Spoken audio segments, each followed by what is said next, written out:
The following may contain offensive language, adult humor, and or content that some viewers may find offensive. The views and opinions expressed by any one speaker does not explicitly or necessarily reflect or represent those of Mark Radulich or W2M Network. Please listen with caution, or don't listen at all. Hooray for Hollywood, where stars are living large, in mansions with their servants and their credit cards in charge, with fame that's fleeting, but the egos never change, where everyone's a genius, except the ones who really arrange. Hooray for Hollywood, where the scandals always sell, where every whispered secret is a new tabloid's tell. Oh, how we adore the endless red carpet galore. Hooray for Hollywood, where less is always more. I think I was talking to Erica that this was after the Bamboozled podcast, that I was going to start doing all my podcasts in like blackface, and that I was going to start doing a lot of like blackface hands. Like, that's just going to be a thing I'm going to do for this year. What do you think about that? I can't stop you.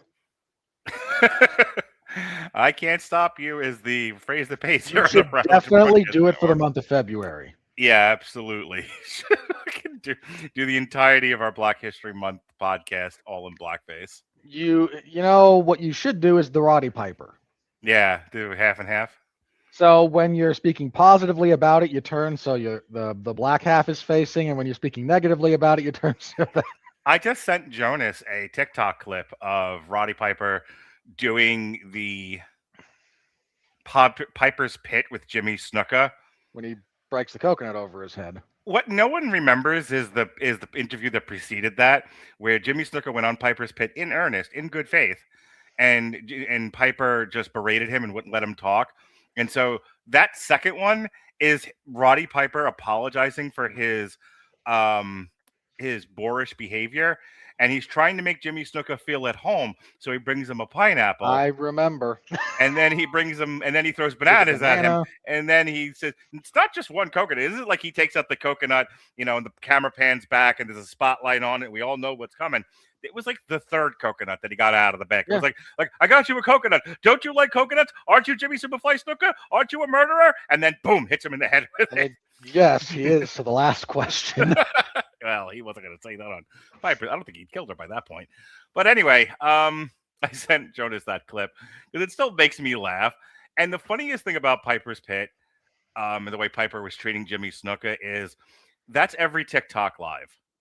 There's this no one's listening to each other. No one's listening to each other. Everyone's talking over each other. Somebody's yelling. Can I please just finish? Can I get a word in edgewise here? And then a communist hits him with a coconut. It's the weirdest thing. Mark, it's funny that you bring that up. A communist hitting a TikToker with a coconut? Because I distinctly recall about a week ago your TikTok where you said, "I am closing the chapter on interacting with the communists," and yet here you are still interacting with the communists. My doing a bit, a comedic bit, interlocking many different corners of the comedic universe, and drawing that one reference is not me opening the book and interacting with these nutbags, sir. Uh-huh. You wound me. As per usual. Ladies and gentlemen, boys and girls, children of all ages, you are listening to a Radulich Broadcasting premier podcast, Damn You, Hollywood. And him right there is your host, Robert Winfrey. Yay! And for those of you watching just me on TikTok, wondering who the fuck is he talking to, I am on YouTube currently, talking to my good friend, Robert Winfrey, good to his mother. And if you'd like to hear us, go to W2M Network on YouTube. But if you just like to see me sitting here talking in the dark, stay where you are. Robert? Well, tonight, everyone, we are talking about 28 years later of the Bone Temple. And this is one of those rare occasions when Mark and I kind of switch places.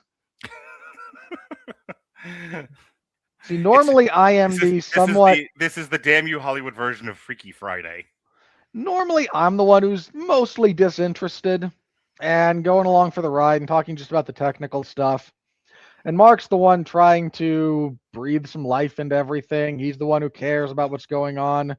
He's the one yelling about, no, don't you understand? Here's the emotional context. Here's why this thing is great. And I'm sitting here going, you can yell at me to the cows come home about how great Boys in the Hood is. I don't care. Nothing about this is interesting. So, welcome to our review of the Boys in the Hood of the zombie genre. How 28 years dare later, you the Bone demean this IP by likening it to Boys in the Hood, sir? You How dare brought you? that up, not me. Ladies and gentlemen, You the could have at least Bamboozled. chosen a good movie. Ladies and gentlemen, the Bamboozled of the zombie genre. Okay, now you just made it worse. 28 years later, the Bone Temple. You would have been better to liken it to Don't Be a Menace. Okay, then. 28 years later, Bonin' in the Boneyard, as the Fishbone song goes, is a 2026 post-apocalyptic horror film directed by Nia DaCosta. You may have remembered her from such films as The Marvels and Candyman 2021. The ending on Candyman is pretty bad. And written by Alex Garland. You may remember him from such films as the other 28 years later movies and Civil War. Civil War and a bunch of other stuff where he just vomits onto the page because style over substance.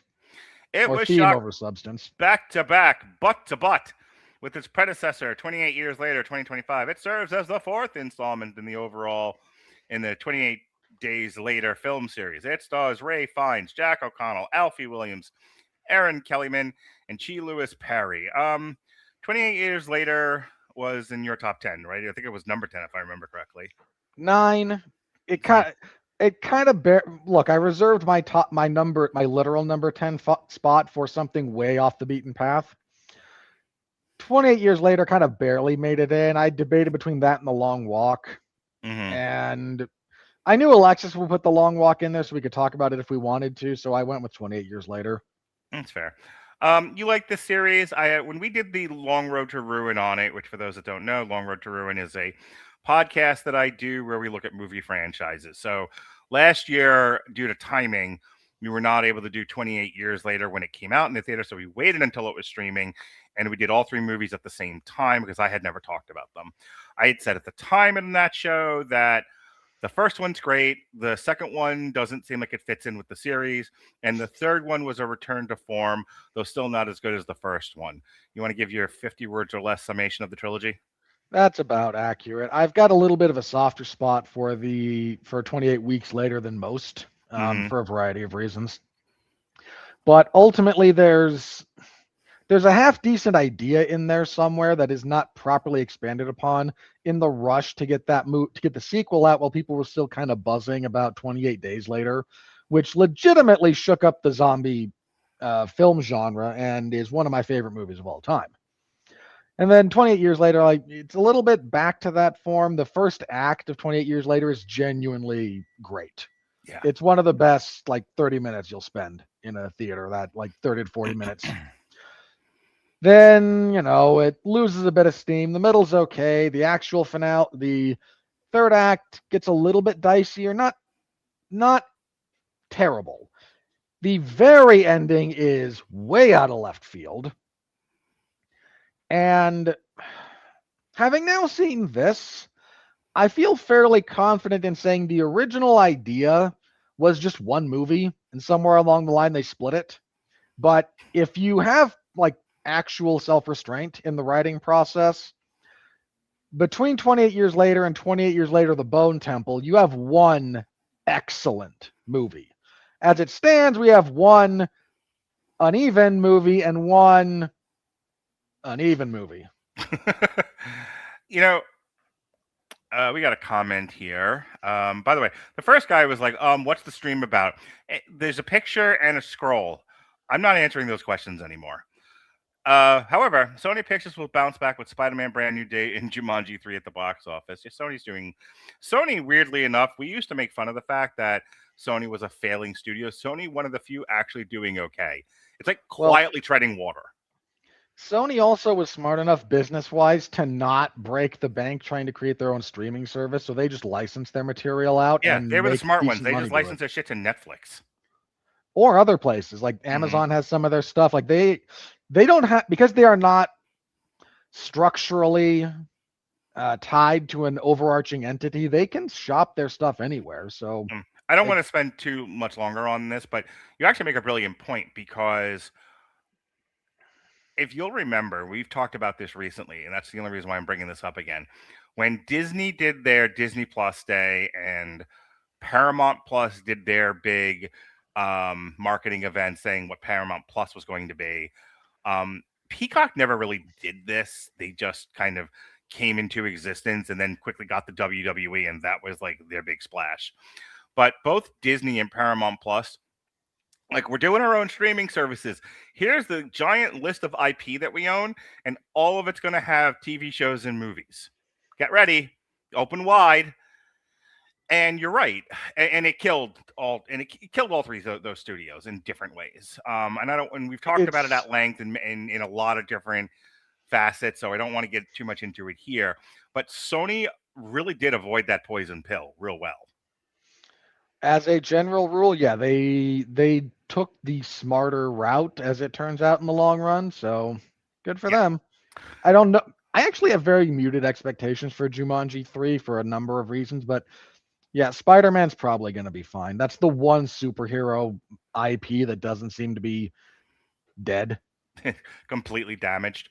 So I only want to say this, and then you can get right into I'm kind of going to introduce the plot synopsis by saying the following. Post-apocalyptic worlds are as much a part of the movie-making industry as most genres. It's a subgenre unto its own. And sometimes the post-apocalyptic worlds are interesting enough that you can build a series out of it. Certainly Mad Max tried. And sometimes it's kind of let's define the terms of this particular post-apocalyptic world, and then let's leave it because there's nothing more we can do with this.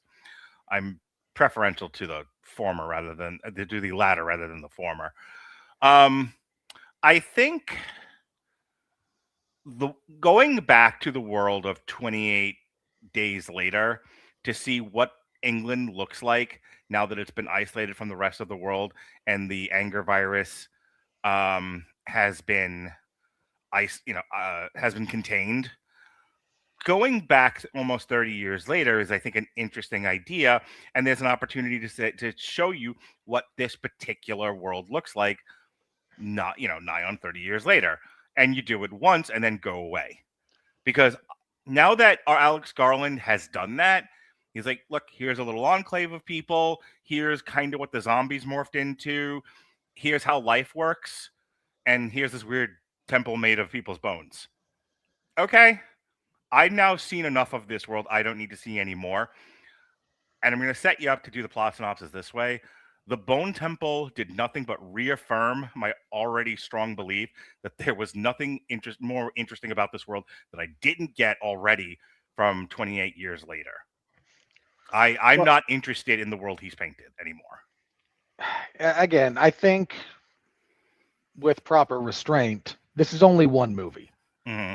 And it's a really, it's a great movie. If you can see the bones of it, you can see what's going on there.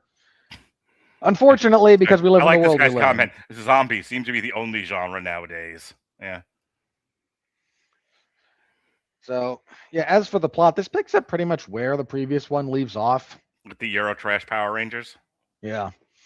So, Spike is cornered in a pool in an old water park by the Jimmies.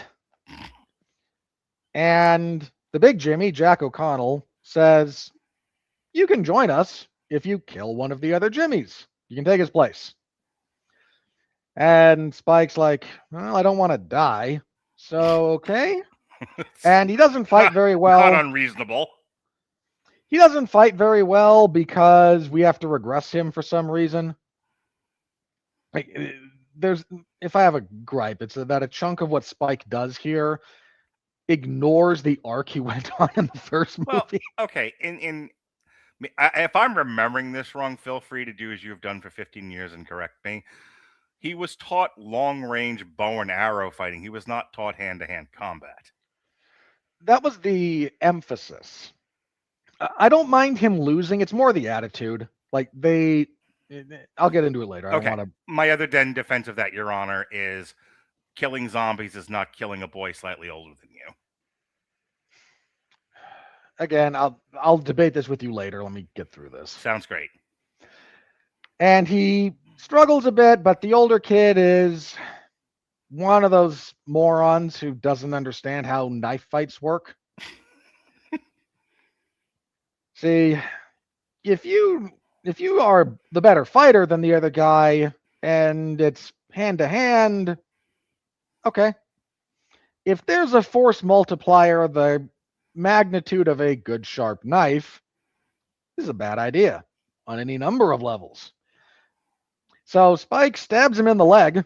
Gets an artery in the process. He stabs him in the thigh, and this kid, this teenager, because he's an idiot who grew up in this wasteland, removes the knife from his leg. For the record, everyone, pretty basic medical advice here, but if you're not a doctor, don't pull something out that's been stabbed into you. If it's in there, leave it in there until you get to the medical professional. So he removes the knife, which then means that the femoral artery that was severed erupts all over the place. It's one of the biggest arteries in the body. It's like a Gallagher show. So all the other Jimmies look at this and go, boy, that kind of sucked. But yeah, that's your femoral artery. And Big Jimmy goes, yep, he's dead. So come on now. What's your name, fella? And he goes, my name's Spike. And he goes, nah, your name's Jimmy, like the rest of us. And they drag Spike along with their merry band of people who would rather be in the Crossed universe. All right, do me a favor. Speed this up. The rest of this is going to cut back and forth between the Jimmies and Ralph Fiennes with Dr. Kelson. So I'm going to kind of go fairly quickly here. Kelson has started to befriend a very large alpha infected that we met last in the previous movie, Samson. Big fella, long hair, beard, no pants. My kind of guy. And every time Samson shows up, Kelson will shoot him with a tranquilizer dart because he doesn't want to have his head ripped off by a very large, muscular man. It's amazing what self-preservation will do. But part of what he is shooting him with is morphine. It's a cocktail designed to incapacitate, but not necessarily to kill. And the thing about morphine is even if you're a infected 7-foot-tall rage monster, it's addictive. So Samson keeps coming back like, hey, give me some more of that good shit, pal. I got these cheeseburgers. And Kelson's like, yeah, all right. I'm bored, lonely, and a little crazy. So he's able to sort of condition Samson to like not be a murderous rage monster anymore. All they need for the Hulk, morphine. So he slowly kind of gets him to like hang out and just get high with him, and they become friends. And at the same time, the Jimmies find another group of people, and they do horrible things, like skinning them alive, horrible. They make an offer to one of them to, if you fight one of the Jimmies and you win, you can join us, and him not wanting to be flayed alive. That's a really bad way to go. Picks one of them. He loses the fight, but before he can be killed, slowly and painfully, his wife, who is pregnant, is up in the hayloft of this barn where this is all happening, is able to fatally wound the Jimmy who's going to kill him. People start chasing her. The wounded guy who was about to be killed lights a propane tank as an improvised flamethrower, kills a couple of more of the Jimmies. Long story short, somewhere in there, one of the Jimmies, Jimmy Inc., through the use of broken binoculars, but one side was still good, so a monocular, sees Dr. Kelson and Samson in their drug-induced haze, kind of just hanging out. And she goes, oh, you're the devil. Because you're kind of a creepy old man Your skin looks red from a distance because he's covered in iodine. It should be noted that they had been saying this whole time. It's at the start of the movie. Head Jimmy, whoever O'Connell said something about old Nick. The legend of the rage monsters is that Satan dispersed them amongst the land, and that's how we got to where we are now. So they are calling Satan Old Nick, and they are blaming the zombies on Satan. Yeah, that's kind of Jimmy's personal mythos. And so she sees this Dr. Kelson from a distance, looking creepy, and thinks it's Old Nick, dancing with Samson, this very large, very obviously infected alpha, who's just like, yeah, sure, I'll dance with you. I'm high as balls right now. I'll do anything. And she's like, wow, you must be the devil, because this is what I've been raised to believe. So she, now with the Jimmy's numbers diminished, they're down to like 5. They lost a couple. She says, well, rather than letting one of us kill Spike for displeasing you, because he displeased him, how about we go actually ask old Nick in person? We can ask the devil, because I saw the devil. And Jimmy goes, what do you mean you saw the devil? The devil's in my head. So they go and they see Dr. Kelson, and Samson is out wandering around, slowly kind of coming back to himself. It's kind of the vibe that's going on there. And so then Big Jimmy goes down to talk with Kelson. This is the best part of the movie. It really is. It's great. And they have a conversation, and it's pretty good. And Jimmy, what they want, and there's a bit where Jimmy asks him, so you're the devil? You're Satan? And he goes, no, I'm Ian. And Jimmy's like, oh boy, that's a relief, man. You have no idea. I was about to freak out a little bit. And yeah, it's summed up basically when Kelson at one point goes, no, I don't believe in the devil. I'm an atheist, and you're a Satanist. So here we are. They talk for a little bit. There's sort of like conflicting worldviews come into play a bit here, where Jimmy kind of just mentions like, you're old enough to remember the world that was. And Kelson's like, yeah, some of it. Like, time has passed, and there's a bunch of details I don't remember because time has passed. But I do remember some things. And Jimmy goes, yeah, I was 8 when this all kind of kicked off. And because we see that it's the opening. He sort of recounts the opening bit from 28 years later, which is what we saw there. And then he goes, okay, so look, here's the problem we're in, Doctor. I've got some people back there who think I hear the devil, and they think you're the devil. Well, he does kind of hear the devil because he's crazy, but they think you're the devil.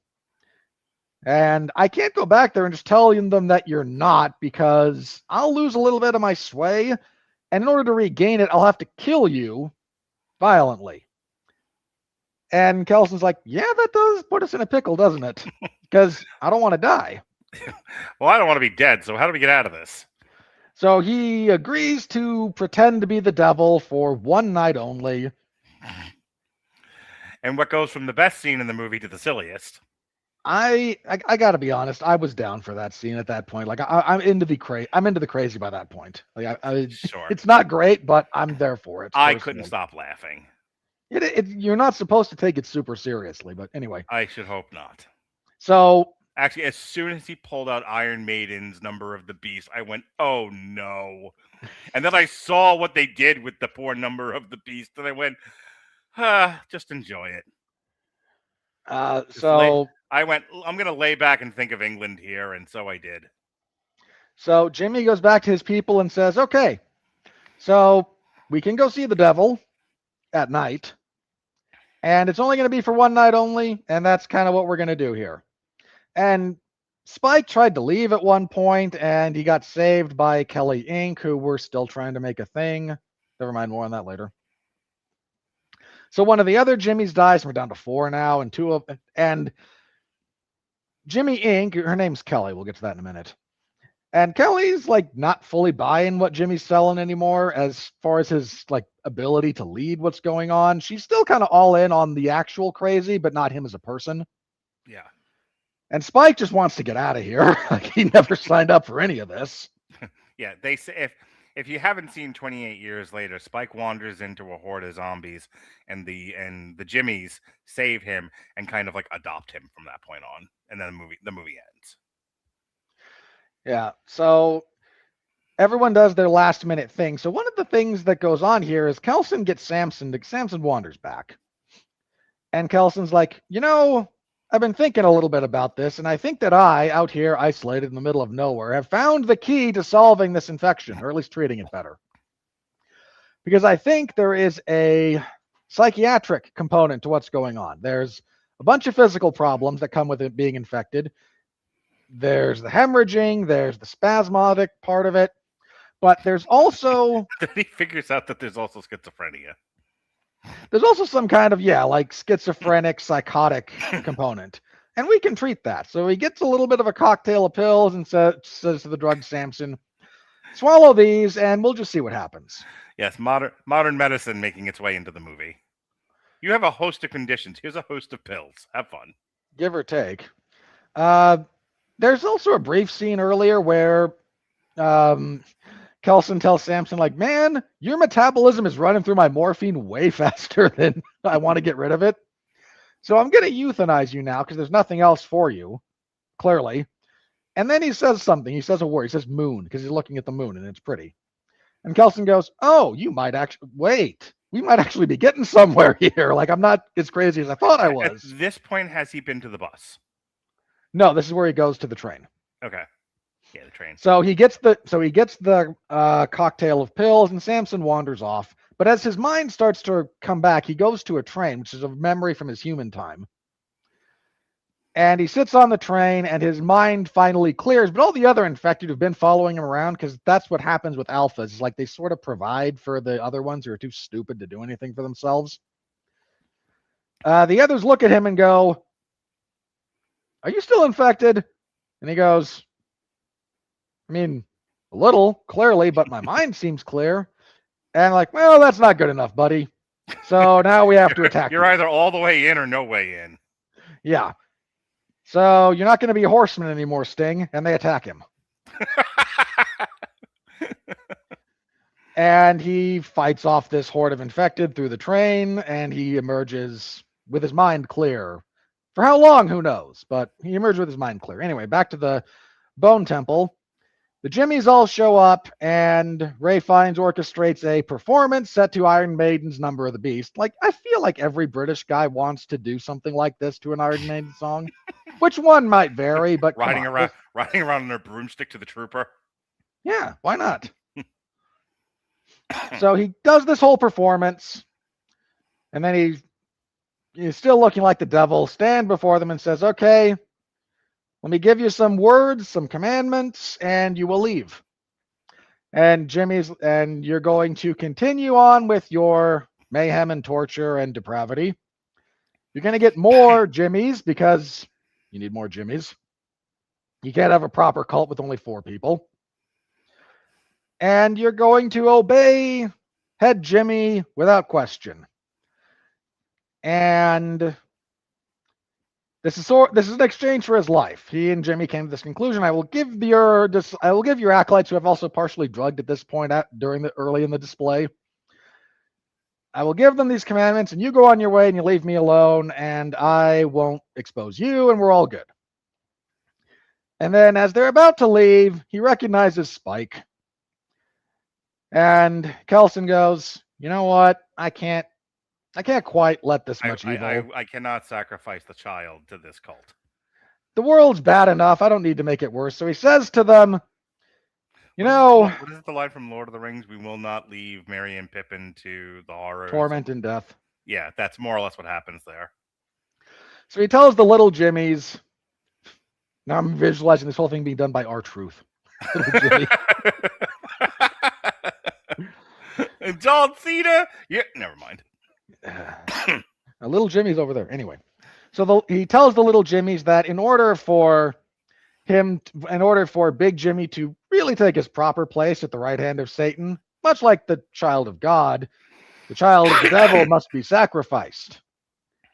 And you will do this, and you will gain much power. And Big Jimmy, who knows this is a sham, goes, we shooting here, brother? And stabs Ralph Fiennes in the stomach. But this is now like broken the remnants of control, and Kelly kills a couple of the other Jimmies, and then Spike stabs Big Jimmy, and what's going to kill him eventually. And he collapses, and then Spike talks with Kelson, and Kelson's like, I just think you've suffered enough, man. I did this because I wanted to do something good. Yeah. And Kelly goes, oh, I thought you were the devil. And he goes, no. There is no devil, there's just us, which is a stupid line, but more on that later. And Kelly goes, I'm still kind of crazy. So how about I obey your last command? And she then crucifies Big Jimmy upside down because it's an inverted cross. Yes, because Satanism, see? Yeah. Which, at that point, I think they should have played Slayer's, like Angel of Death. There's a lot of things they could have played there. So Kelson is left there to slowly bleed out in his bone temple, but feeling somewhat content, and Jimmy's left to have his breakdown. Samson wanders by, freaks the heck out of the dying Jimmy, because he's an alpha that looks a little creepy anyway. But his mind is clear, and he finds Kelson. He says, thank you for giving me my sanity, my life, my back. And Kelson, seeing that he's done the last good thing a physician can do, dies peacefully, and Samson carries him off. And then the infected show up and tear Jimmy to pieces while he's nailed to a cross. And had the movie ended here, I would have felt mostly okay about it. Instead, we cut away to elsewhere in the countryside, where a teenage girl is doing homework, history homework in point of fact, being lectured by Jim, Cillian Murphy from the first 28 Days movie, talking about, the aftermath of World War II and why changes in economic conditions and general treating of people and treating of the defeated enemy changed after that, because conditions after World War I were a direct contributor to the start of World War II. And she then asks her father, who just wants to lecture about the dangers of fascism and populism and nationalism. Because Alex Garland. Yes. But what about the Soviet Union, Dad? And he goes, we're communists in this house. We don't talk about the Soviet Union. Everything worked fine. Everything worked fine in the Soviet Union. Communism always works everywhere it's been tried. Actually, what he says is what every academic professor actually says is, I wrote the test, and I don't want to talk about this or think about it. So, do what you're told. Then they hear commotion, so they go and they see Kelly and Spike being chased by a horde of infected, and because they're good people, they go help. And that's where the movie ends. And where the third one will presumably pick up, because they're doing another one of these. So, it's fine. It's a well-made movie. It's very well acted. What I've said previously about the cinematography, I will repeat here because it's still the same cinematography. It's a different director this time around. Danny Boyle directed, I believe, the last one. Nia DaCosta directed this one. And despite having been saddled with the Marvels and everything that Marvel has wrought, Nia DaCosta is a fine director. She is competent. She has an aesthetic. She has a vision. She has a good handle for material that she's being given. Nothing wrong with her. She may not be your particular cup of tea, but she is not an incompetent director. Nor is she like, who is the jackass that we make fun of from the X-Men movies? Not Bryan Singer, the one that came out. Brett Ratner. Yeah, she's not the Brett Ratner 5000. She's close. No, she isn't. Don't be that way. So anyway, she's the indie art house version of the Ratnertron 3000. I'll give you that one just because I don't feel like fighting with you. My problem with this movie is it's a lot of watching bad people do gross shit for a good 2/3 of this movie, and I'm not interested in that. If you're interested in that, you'll have a great time with this. I wasn't. That's not necessarily an objective knock on the movie.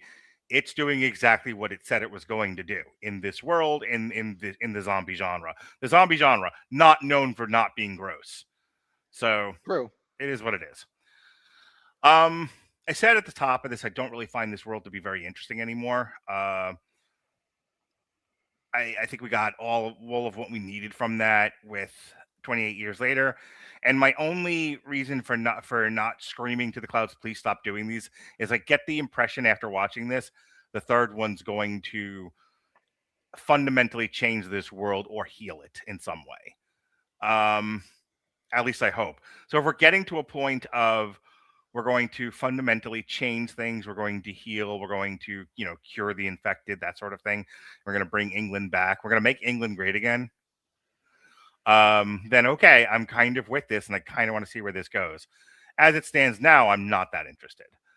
The kid playing Spike is good. He's perfectly serviceable in his role. Fine. He was fine in the first one. He's fine in this one. Yeah, the guy playing Head Jimmy, what's his name? Jack O'Connell. He's great. He's really good. Jack O'Connell is actually like the best part of this movie. Now, Ralph Fiennes is a stellar actor. Go see him in, what is it? The restaurant, the dinner, the menu. The menu. I was close. Look, Ralph Fiennes is great in anything he does. Yeah, like if you like Ralph Fiennes, watch him in a better movie. Go watch The Menu. We raved about that when it came out. Here, he's just doing a lot of Ralph. Such an impression you couldn't even remember the title.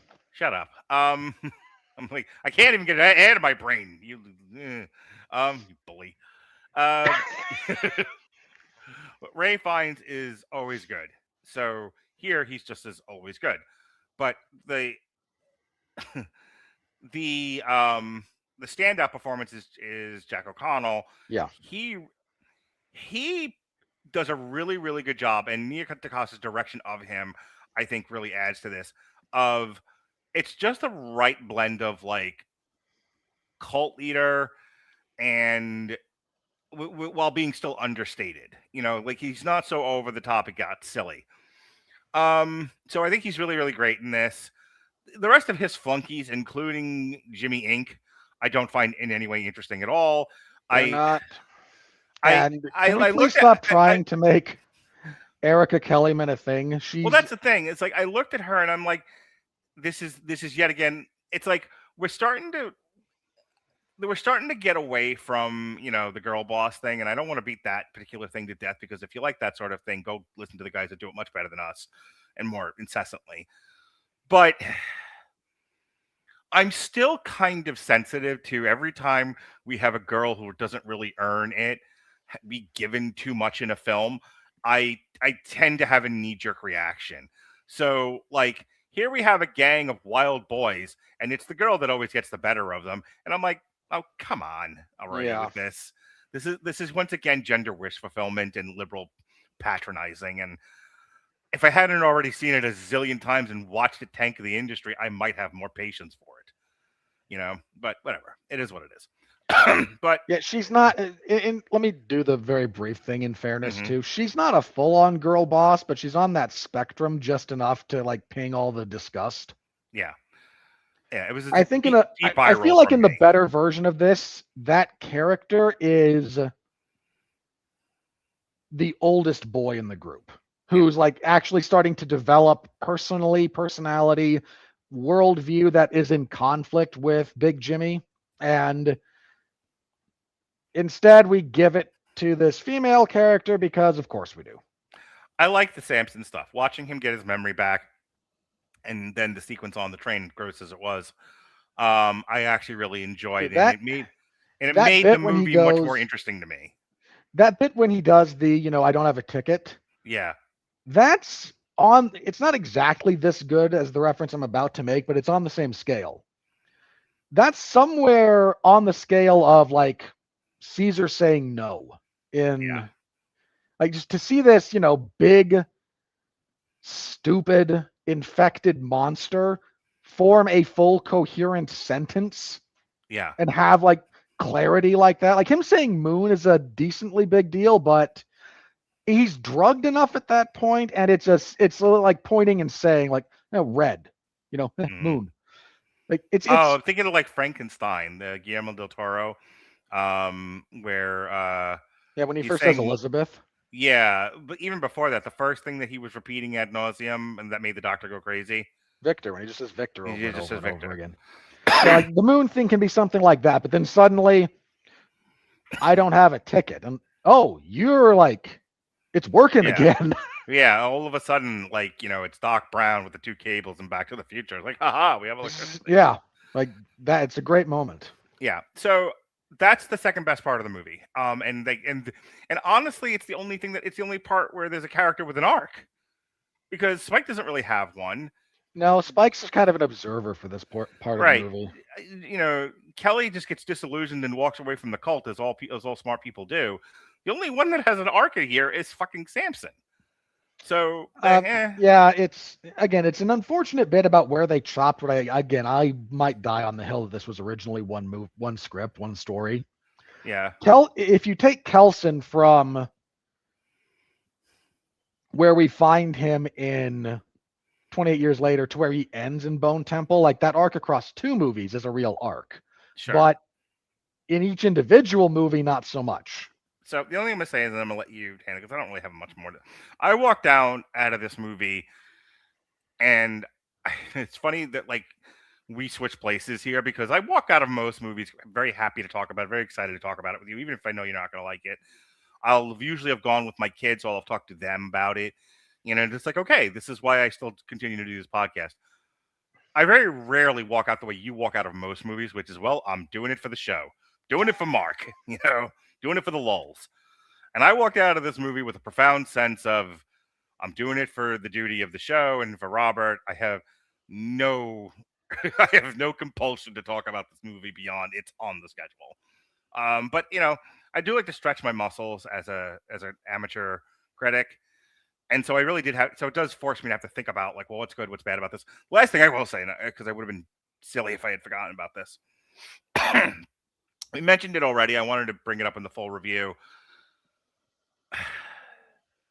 If given the challenge of convince the lemmings that you're Satan, and he's like, let me look through Sonny and Cher, Megadeth, Earth, Wind, and Fire. I still have this. You know, and they're like, all right, here it is. Iron Maiden, The Number of the Beast. All right, I will play this because they wouldn't have heard it before. They're not going to know what this is. And they probably have never, like, reliably heard projected music before. Yeah, given the way this world operates. So, like, all right, it has that bit in the beginning. This is a real number. The number of the beast is 666. So it'll do that, and that'll set up the ambiance. And then I will come out and do gothic dancing by way of electrocution, and I will just go hoo ha hazadava.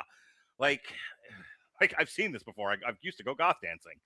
And he's got the makeup on, and he's wearing the parachute pants, and I'm like, I know you. I've seen you before. And then he's running around and he's blowing like PCP into their face or something. Yeah, I assumed it was that or something hallucinogenic. And here's the thing. If you're in the moment, if you're living it, it's probably a really cool experience. Here is the parallel that I will draw. I started moshing at about like 14, 15 years old. I have been in mosh pits up until very recently. Not with the decline of my health, not so much. But up until then, you know, I was still moshing into my late 40s. Now my son has picked up the mantle. I am very proud. Remind him to keep the center of gravity low. He won't get knocked over. He knows. But watch your neck. You're gonna get punched in it. I get punched in my neck. How did you know? But if you've ever actually like watched a mosh pit, it's the stupidest fucking thing. Especially with what it's become, where a lot of the Viking metal guys all sit down and row. That. Oh God, I hate white people. When they started incorporating a lot of like the hardcore dancing from, like, if you've ever seen the step down video for Sick of It All, it's like it's a demonstration of different like hardcore dance moves. So it's like picking up change, the lawnmower, the gorilla, the old school pylon, which is now the Braveheart, all of that. It looks dumb. And if you need another example of this, there was a meme for a while of a bunch of goth kids dancing underneath an overpass. And if you're in it, it's fun. It's fun to dance. It's fun to listen to that music. It's fun to be a part of that culture. If you're an outsider looking at that, it looks like a bunch of retards fucking being electrocuted. It looks ridiculous. And that's kind of how I felt about that scene. Like, I kind of put myself in the position of those characters. How would this feel if I were there, especially given I don't know what any of this is. I haven't heard this. I haven't heard music. I haven't heard this. I don't know what he's doing, and I'm supposed to be convinced it's Satan. Okay. I allowed somebody put in before, you have to have suspension of disbelief. Yeah, suspension of disbelief must be attained before admission. And I'm right there with you, man. I did suspend my disbelief enough to get through that scene. But as soon as my suspension of disbelief was over and I had to think about it again, I'm like, it's the dumbest thing I've ever seen. It's so silly looking. And maybe that was the intent. These are people who clearly have an appreciation for metal and know that it is both awesome and silly all at the same time, because that's how it came across. I think that's the only way to approach it is, these are characters that don't know anything about what this presentation is. Right. They've probably never really heard, if they've heard music, it's like leftover, music boxes, stuff like that, but you still got to try and keep quiet in general, or it's stuff that in safe locations people have done with, again, leftover instruments. They've certainly never heard something heavy and something like Iron Maiden. Right. And I think the other thing about that is I was watching their reactions to it. And again, when you're in the moment, when Jimmy starts dancing around, he's doing like high knees and stuff. If you let music move you, you will move in directions your body never intended. That is a good thing. However, it will also look awfully silly. Yes, and I was I was somewhat having a hard time reconciling the two. Not to say that this makes the movie bad or anything. I'm just kind of sharing my personal experience with it. I think if you lined up 100 people, you would get 100 different reactions to that scene. Probably. I don't think there's one universal way to approach that. I was talking to Jason on Thursday about Bamboozled, and I said the very first time they put on blackface is a beautifully crafted scene. And I think if you took the same 100 people, 50% would agree with me. The other 50% wouldn't know what the fuck I was talking about. And that's also okay. This one is much weirder than what Spike Lee was doing in Bamboozled in that one particular scene. It's the point that I'm trying to make. So, your thoughts? As a general rule, I very much enjoyed the movie. I think this is a strong kind of way to start the year for film. Because January is still kind of a dumping ground. I saw Primate. You saw Anaconda, too. Anaconda was much better than it had any right to be. However, Primate's on the early list for worst movie of the year so far. Fair enough. I have no intention of seeing it, so... Please don't. It is awful. So getting a good movie kind of off the ground early in the year is actually a nice, refreshing change of pace for some of this stuff. So the movie is less than 2 hours long. Thank you. 90 minutes. Well, 150 with credits. Well, no, I'm just saying, like we root for 90 minutes now. You and I have lamented the loss of like the well-crafted, well-honed, streamlined. That said, I almost would have preferred, personally, again, have a little bit of self-control, cut down a bunch of this stuff. Not a bunch. There is sort of a bunch. There's chunks of the first movie you could cut out. There's chunks of this one you could cut out and cut down. And give me one like 2.5, maybe close to 3 hour movie. And I would have enjoyed that. I think that's the best version of this part of the story. And it would have been great. Like, I think genuinely great.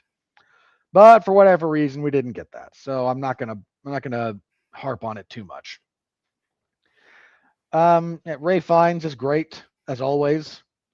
His ability to just like bring humanity and connection out of anything is absolutely tremendous. He's one of those actors that I think, for as many accolades and nominations and whatnot as he's achieved over his career, he is deeply underappreciated as far as like how much we talk about him, because he is great. This was a big turn for Jack O'Connell. He did something else recently. Let me find it. There's probably a movie. Yes, you are helpful. Oh, right. He's the no, he's the Irish vampire in Sinners. Oh, okay. That makes sense. So he's kind of getting some mileage out of this archetype at the moment, but he does really good work here. Like you said, like trying to hit the right balance of, charismatic and like, why are these people following him? Well, here's why. He tells them a good story about the world. He lets them indulge in their worst impulses, and then because that traumatizes you, he just reinforces it. And he, knows enough to, like, you can see how a bunch of these people would have been dead without him, sort of. Like, it's not hard to infer that. And then, like, marrying that with, I'm kind of pulling this crap out of my ass, and I never actually emotionally, a worldview, personality-wise, developed beyond the age of about 12. Harmonizing all that into a believable, interesting performance is not the easiest thing in the world to do, and he does it very, very well. So big ups to him on that one. He does great work here. Believe it or not, I want to give some kudos to the guy who plays Samson. He does a lot with just his physical performance. Yeah. Because he doesn't get dialogue. He's very, very, very little. It's all how he moves, what he does with his eyes. Great acting with his face. Tremendous. And the fact that he's got like that big old mustache, like there's a lot that could impede that performance. And he absolutely rises to the occasion. So again, big ups to him. He does really good work. Again, I think the odd performance out is, I'm not trying to pick on her, but Kellyman is just, for what that character is supposed to be, being sandwiched between like two actors, irrespective of gender, who are really going for it all the time, you come across as flat, as uninteresting. Well, I think that's less a failure of acting than it is a failure of directing. They didn't want very much from her because, again, there's a bias. There's an inherent bias. There is, you are the most prettiest specialist girl. You don't need to do much. So she doesn't do much. And she's not and here's where I will give it to you. She's not a good enough actress to be better than average. Yeah. When not asked to give more than average. And I think even if asked to give more than average, might struggle, but I'll wait to see actual evidence of that. That's a supposition on my part. Anyway. Yeah, you don't know. That's the thing. We've never really seen it. But if somebody were to ask, if she had a really demanding director who needed more out of her, we don't know what she'd give. The fact of the matter is, no one's asking her to give more, so she's doing what the director asked of her. For all we know, she's got so much more going on inside of her and is frustrated that this is all she was able to do. Yeah, we'll see. Sort of the politics of low expectations. Could be. So, and I could live with like that kind of a performance out of a character that's not supposed to be kind of integral to how the plot goes. Yeah. And is going to stick around for the next movie. Like, I need more from you. Like, I have to actually care about whether or not you live or die, and I don't. And that's, again, a big problem. You mentioned it, but it does bear repeating. There's some gross stuff in this movie, so if you're not adequately prepared for that, that will be a problem for you. But if you're not, doesn't bother me because, again, I'm like an 1/8 to a quarter gorehound, so it's in my DNA pedigree. Here's the thing: there was a time when you guys used to make fun of me for being squeamish. I've gotten past a lot of the squeamishness. I mean, there's still stuff that bothers me, but it's kind of like I don't want to watch it. I don't want to watch people be disemboweled and dismembered. First of all, I've seen it in real life. It's gross. I've worked. Yes, it is. I've worked with inmates and suicidal inmates who have tried to disembowel themselves. Yuck. So again, when I'm watching this on screen, and like if you see me turn my head, you might be thinking, "Oh, Mark's squeamish. He doesn't like the gory stuff." No. Mark, I shouldn't have to watch things I don't. I shouldn't have to be forced to look at things I don't really enjoy. And here's the thing: I don't argue with the filmmaker feeling like this was necessary to show you in the movie to display the brutality of this group. I'm not saying take it out. And I elected to go see this movie, so I elected to go for the ride on this, gross as it is. But I can still turn my head. Yeah. Look, you didn't walk out, so you're still a legitimate critic. So at least there's It's true. More on that later, potentially. So I mentioned it before, but I do have a couple of like higher order gripes I have with this movie that are sort of, again, when I say higher order, I mean like thematic assumptions about what's going on that I disagree with. And I just think I thought it was important to talk about the movie on its own suppositions before I got into that. So taken on its own, again, there's a lot good here. There's some good cinematography. The difference between, there's a fairly easy camera trick that they do, but all of the stuff that's focused on Jimmy and his group is done handheld and shaky. All of the stuff with Kelson is very steady cam and very stable. So again, they're like trying to put you in the headspace. So when we're looking at things from like Jimmy's more or less point of view, it's erratic, it's unstable. When we're with Kelson, everything is like very pastoral, very settled, very even. Yeah. Even when he's stripping balls, they don't really go esoteric, or ethereal with the no, his trips are pretty mellow. Yeah, it's very Strawberry Fields Forever, not Homer's peyote trip. I love that episode. Anyway, so here's my higher order complaint about this. I am not a big fan of, in the context of these kinds of stories, this goes for all of them, I am not the biggest fan of, the rage monster just needs a little time, a little understanding, and the right, group of medication to become normal. It doesn't sit well with me for a lot of reasons.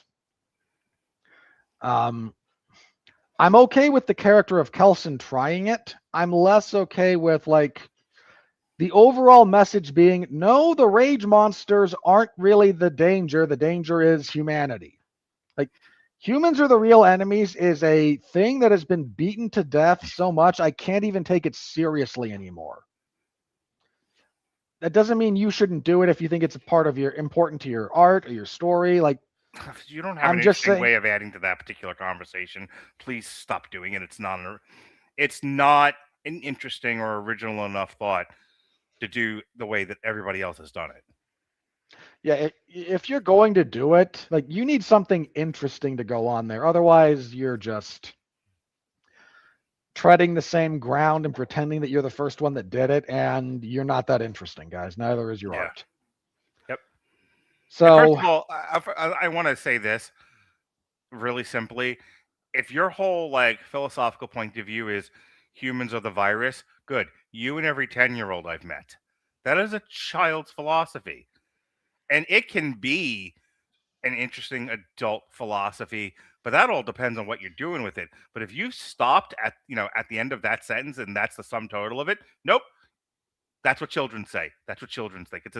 It's as deep as my son saying, "Why don't we just give everybody a house that'll cure homelessness?" Like it's that kind of like elementary school wish fulfillment. Yeah. And bear in mind, I don't have a problem with you showing people being terrible when everything goes to hell. I have a problem with the end, with your like thesis being the zombie rage monsters are fine and can be saved, but watch out for the evil white guy with the inverted cross. Like that guy just needs to die in the most horrible way possible. No. Like you've lost the plot a little bit here, guys. I'm not opposed to the, again, like broad strokes. I'm not opposed to the stories where the monsters can be like helped, fixed. I don't even hate like the stuff from, I Am Legend, where this is just human evolution and now they're the normal ones and everything you did to try and fix them is actually monstrous when you think about it from this perspective that they're not just mindless monsters. But this bit about we're trying to, save, again, the hordes of rage monsters while humanity's the real problem is just stupid, reductive, repetitive, and profoundly uninteresting on a thematic level. Yeah, for sure. And I have a personal problem with the ending because I don't need Jim to be back in the picture. I don't know why you felt compelled to do this. For the same reason we had to get fucking Alan Grant back in Jurassic World 3. Yeah, I know. I understand the studio note that says we have to do this. I get. I don't need it, guys. His story had a good conclusion. How about we leave it that way? There's a part of this whole coming back to this world that borders on Todd Phillips' Joker 2. Like the first 28 days later had its darkness, but it actually ended somewhat hopefully. And part of me feels like there's a bunch of Alex Garland that's been sitting in the back of his head going, they got it wrong, they got it wrong, they got it wrong, they enjoyed it wrong, they enjoyed it wrong, I got to fix it. And he finally got back. You're like, okay, we're going to undo everything. And I'm just going to make this as bleak as possible. Yeah. Because the artistic movement not moving beyond nihilism over the last 40, 50 years is just pathetic. So I know I can talk to you about this because you'll at least give this thought a chance. Maybe you even thought it yourself. Unless you can think of a reason why it had to be this way. They brought that character back and they've given him an ersatz daughter, who of course is a young black girl. Well, go ahead. I'll defend that because at the end of 28 days later, he's with Serena, a black woman. So if that's his child, it would be mixed race. Okay. That's a detail that I had forgotten. But I was thinking I had forgotten it. So my first thought was that kid could have been anybody. But they of course had to make it a young black girl.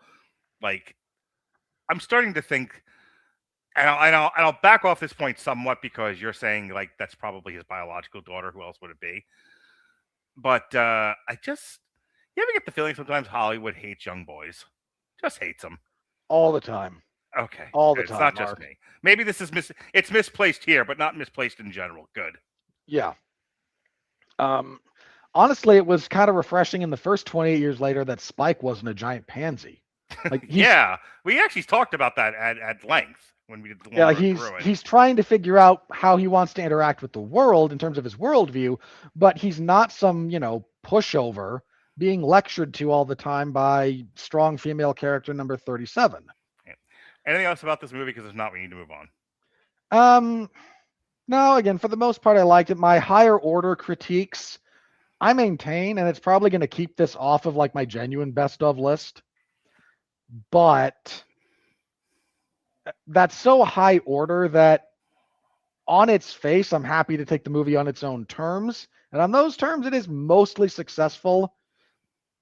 Again, I'm not sure what we're going to do with the next one because, again, I just don't know what we're going to do here. You know what? They're gonna try to save England, and they're gonna and it's gonna be about trying to treat and or cure the rage virus, and the big twist is going to be the evil white people who don't want this, who need the world to be as it is, and therefore will obstruct the good liberal folks from making the future better.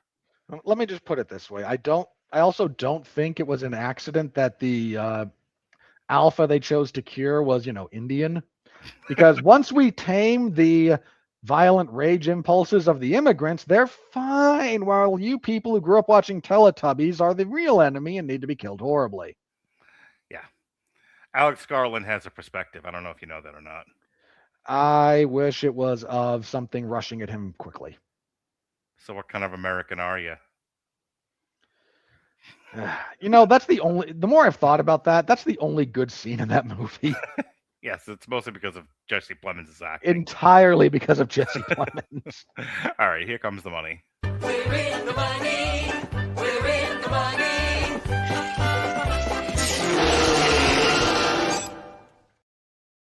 Ah, yes, now. There we are.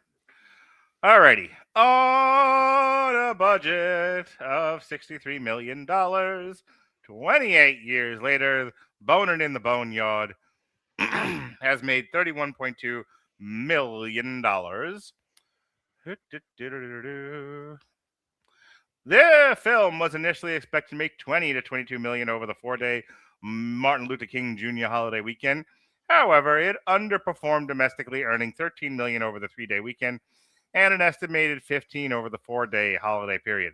The film grossed an additional 16.2 million internationally, bringing its worldwide total to approximately 31 million. This represented a weaker U.S. domestic opening compared to its predecessor 28 years later, which debuted to 30 million over a traditional 3-day weekend. Let me ask you, and I don't want to debate this endlessly. It's like, let's just give it a proper minute. Do you think once, 28 years later, like, look, the old friend has returned, and we will go to the cinema to watch this thing because things are much, better when watched in the cinema. However, if we're going to do an immediate sequel based on a small part of this world, would it not have been better to go directly to streaming? Yes or no?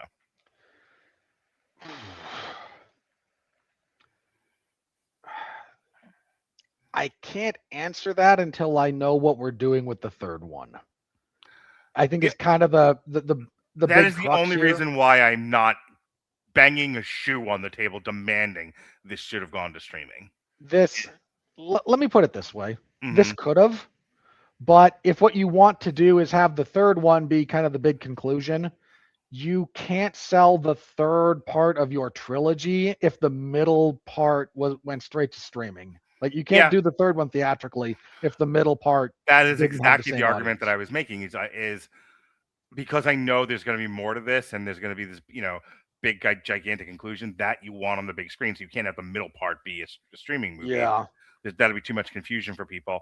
But isolated, this is very much a streaming movie.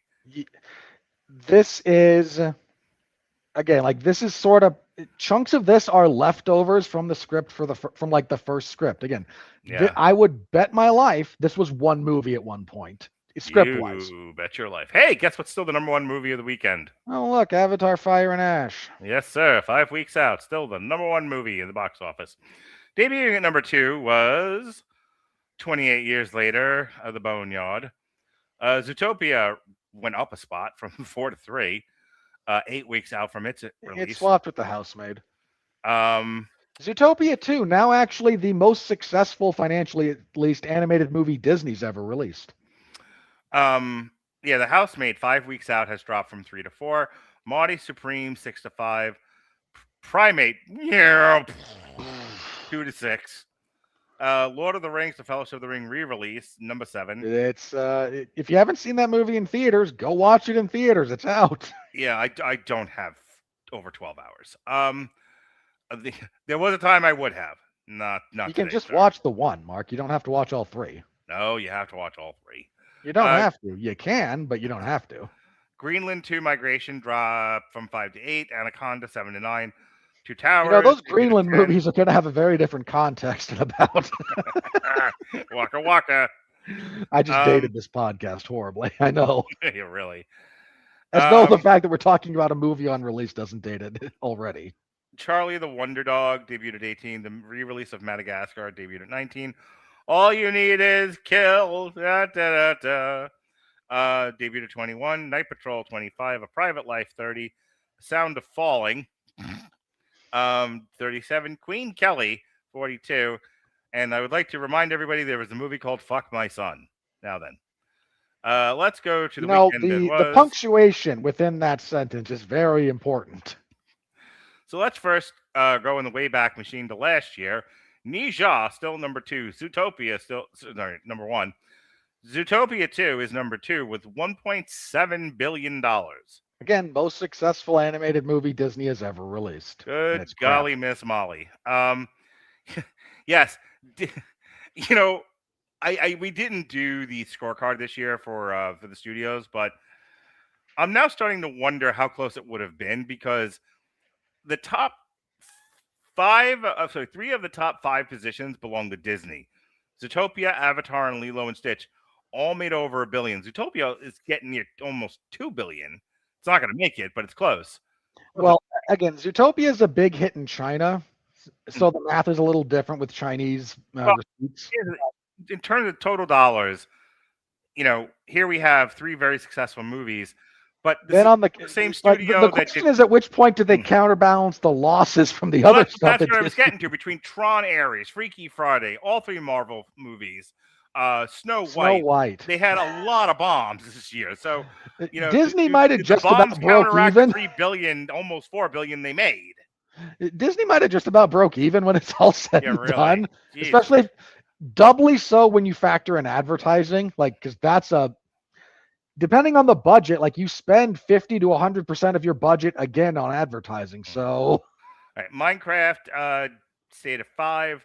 Jurassic World 6, Demon Slayer 7, How to Train Your Dragon 8. The rest of this isn't moving. Yeah.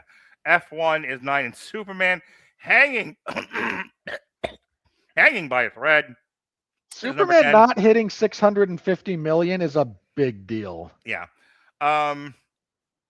Wicked for Good did not make the top 10. Oof. Yeah. And not a single Marvel movie made the top 10. As a matter of fact, over the course of the last few weeks, Fantastic Four dropped to 13.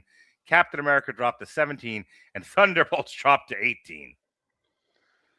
So at this point, Thunderbolts was lucky to beat Sinners. Here are the movies currently doing better than Snow White.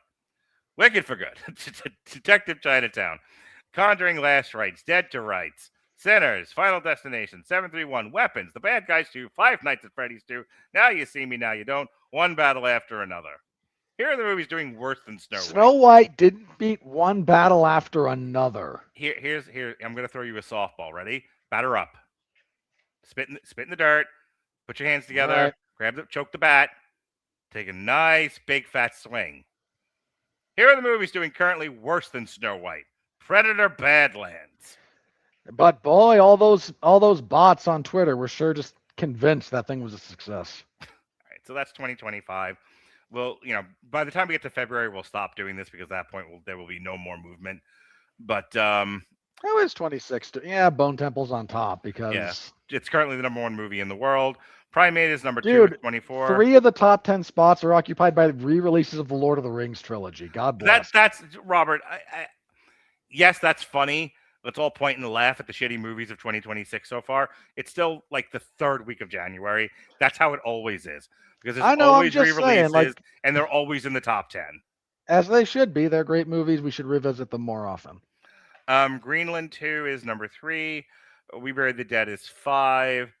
Whatever this is 7. Whatever that is 9. There's a lot of foreign language stuff here. Yeah.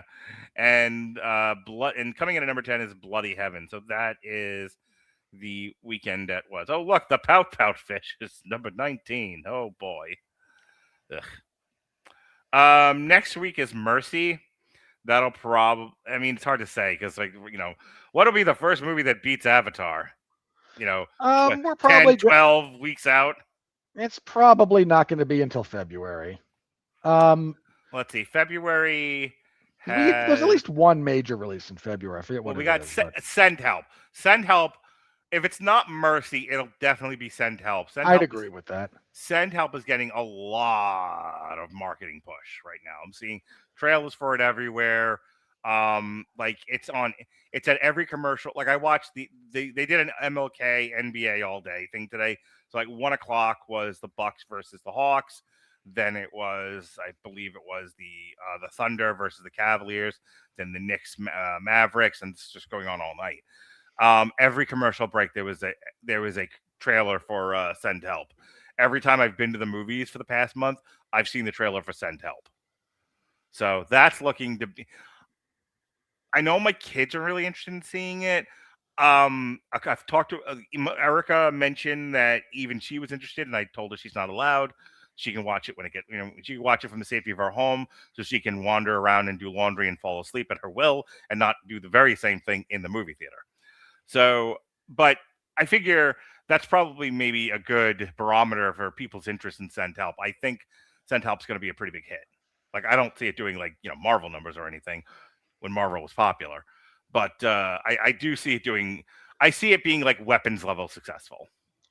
Probably a little bit less than that, but given that it's got a reasonable budget, I assume that'll be fine. Again, something in the next little bit is, we do need to mention Avatar: Fire and Ash is underperforming, for the record. I know it's wild to say that about a movie that's made like $1.2 billion. I'm aware that that's wild to say. Considering its two predecessors made both over $2 billion. And considering that the budget on this, between what they actually admit to spending and then what the advertisement had to be, this thing probably needed $1.8 billion. I'm not saying it's a flop or a bomb. Please don't misunderstand me, people. It is underperforming. That's all I'm saying. Might still make money. This might still do the next one, but this was not what the previous two were, and that needs to be said out loud. So we addressed this a few weeks ago when it broke. I think I haven't pulled anything up. I don't know all the details. You tend to follow Twitter a lot more closely than I do these days. But it looks like Netflix told Paramount to go piss up a rope, and is repeatedly. Warner Brothers told Paramount go piss up a rope. Yeah, so repeatedly. It's looking like Netflix is going to end up acquiring Warner Brothers. Yeah, the CBS merge stuff is not seeming to go anywhere. At this point, what we're waiting on is like federal rulings. Mm-hmm. Because if we're trying to merge corporations of that size, you do need the federal government to sign off. And that's a little bit of a question mark. But short of that, looks like it's going to happen. I saw something right before we went to air tonight that Elon Musk is considering buying WWE from TKO. I don't know why he would, but yeah. Anything else going on in the news? I know you sent me something that you may have wanted to discuess in the news segment. I mean, we can do it briefly, but Kathleen Kennedy is finally out of Lucasfilm. Yeah. They've teased this now so many times, I don't believe it anymore. I know. You've cried wolf so many times that the wolf actually showed up, and no one's ready to. Like, she's actually left. Here's the other thing. I did watch the Midnight's Edge thing on this, where yes, the She-Devil is gone, but she left all of her flying monkeys in place. It's like, yes, you've melted the Wicked Witch, but the flying monkeys are in charge now. Who gives a fuck? Dave Filoni is not going to be the savior. But so I wanted to just do a couple of things about Kathleen Kennedy at the end of the day. I want to say Mandalorian and Grogu is going to suck. Go ahead. I haven't seen the trailer. Other people have and say they almost died from embarrassment of having to watch it. So let me just say the following about Kathleen Kennedy. There was a period of time when I think she was a good producer. She worked with Spielberg a lot, and working with Spielberg makes you look good because he's really good at this stuff. But there's a degree to which I think her influence and participation in his projects was beneficial. In fact, pretty famously at one point during, I think it was the filming of E.T., or in that time frame. Everything I've said about George Lucas can be said for Spielberg and Kathleen Kennedy. Working with a partner helps. You need someone in the room to tell you no. Yeah, and she was, on set, and she's one of the producers, and she pulled Spielberg aside and went, "Look, the way you're treating your crew is not going to get you what you want. Behave yourself." Mm-hmm. And he took that lesson to heart. In fact, he has his own production company and famously sticks up for the crew if a director is being out of line. What was it? What was the movie where he had to pull a director by his pants and say, "Knock it off"? It's one of my favorite stories. It's Twister. He does this to Jan de Bont, who is Twister's a famously tortured production for a lot of reasons. But partway through, because it's an Amblin production, Spielberg wants an update, and people in the crew are like, this isn't going well. They're all of tattered clothing and their socks and no pants, and they're wearing chains, and they're all running off the set going, "I was a man once." So yeah, he flies in on his private jet, tells Jan de Bont to meet him on the runway. Mm-hmm. Jan does, and Spielberg just lowers the door from the private jet, doesn't even get out of it, reads him the riot act, and then flies off, and the rest of production is smooth. Again, doesn't even get off the plane. Let me say this about Kathleen Kennedy. a producer is not necessarily a creative person. I know Yeah. you don't like him, and just let me use this as an example, not as a touting of his acting prowess, which is I'm not in this particular case. But Miles Teller plays Robert Edwards, I believe his name is, the guy who produced The Godfather. Robert Evans. Oof. Take two. Miles Teller plays Robert Evans in the Paramount Plus show The Offer, which is about the making of The Godfather.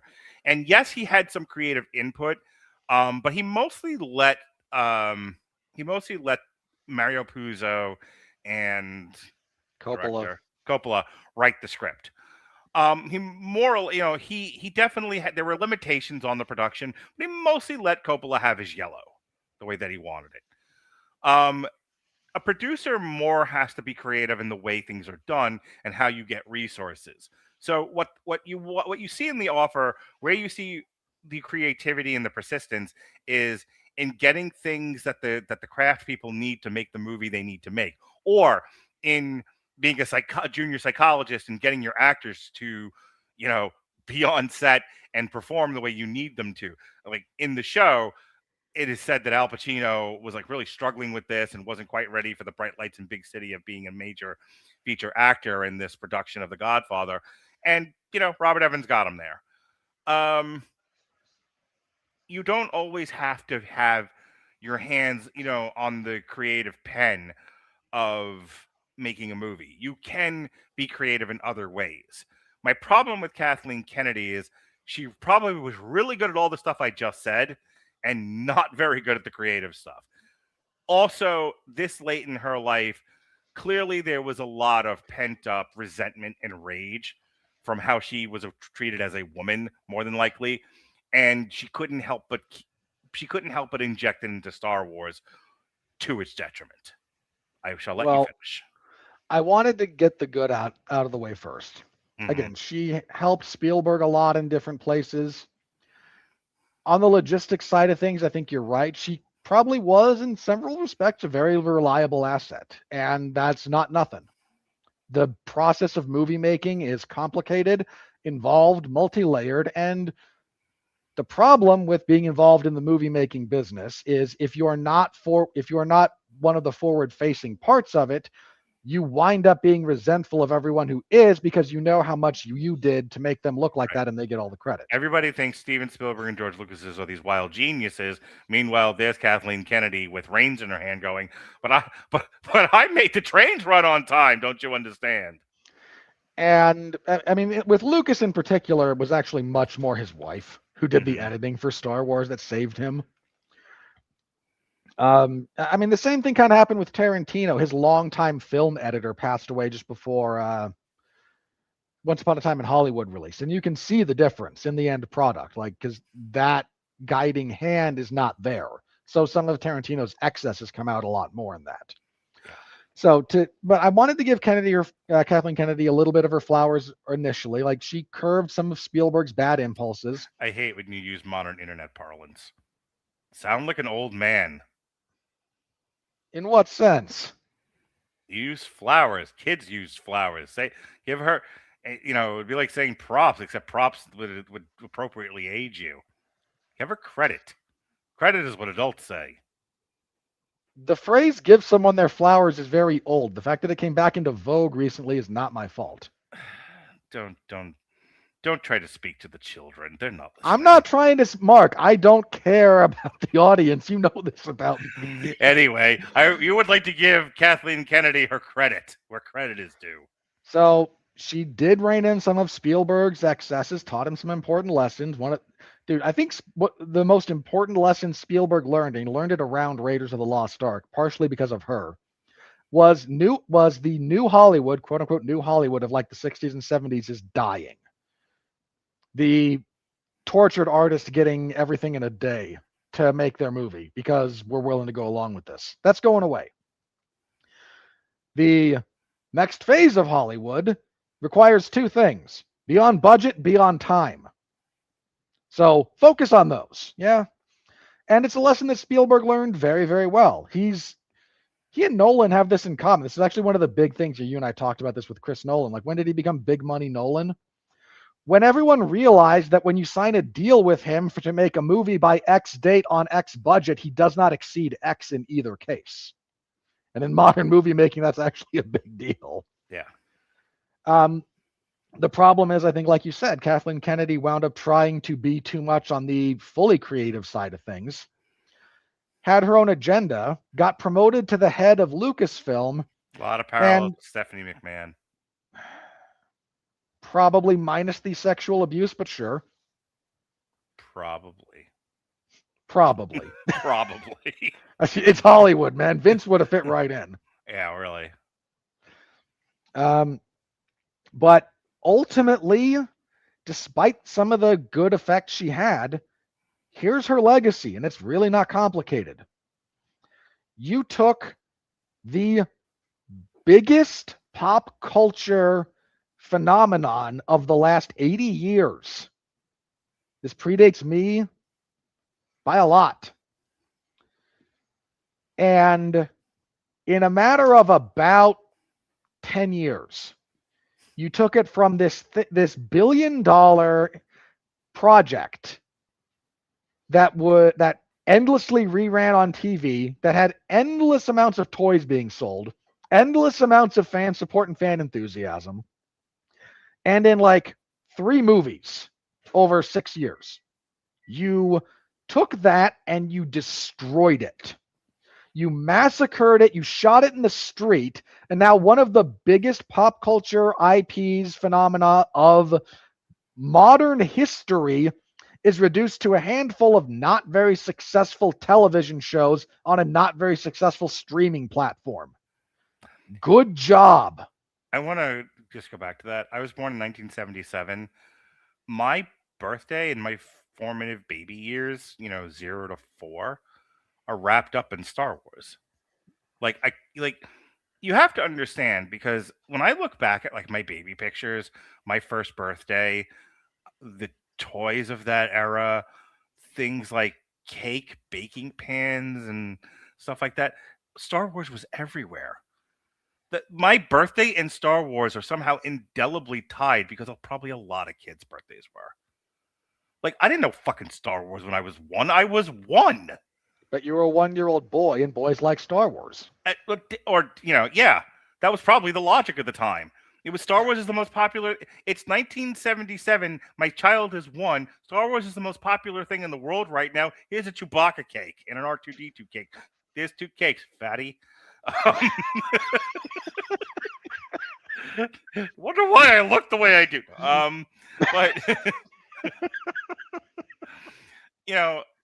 and for years it's going to be like that. Like, Star Wars is everywhere, whether you liked it or not. It was like it was as much a part of the culture as anything else, and it isn't anymore. Star Wars is not part of the culture. It's as not part of the culture as Star Trek is not part of the culture.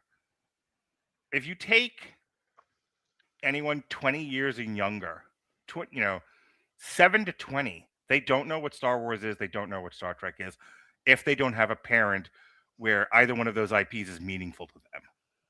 Frankly, even if they do have a parent with that meaningful IP, that being meaningful to them, they may not have they may have not attached to it. Right. It has, and I think more to the point of what you were saying is, you not only it's one thing to wreck an IP. Who hasn't wrecked an IP in Hollywood? You actually removed it from the culture is what you did. You made this thing so that it is not a unifying part of the culture in a way that's very different from the other IPs that are wrecked. Because at the very least, people still kind of know Spock and, Live Long and Prosper. They still get like Beam Me Up, Scotty. They kind of know what an Enterprise is. I don't know if people can say that about Star Wars anymore. Like, to those that know it won't understand what I'm saying. To the rest of the world who has no attachment to it, there's no longer an even like passive knowledge of what this is anymore. And most people think it's Star Trek.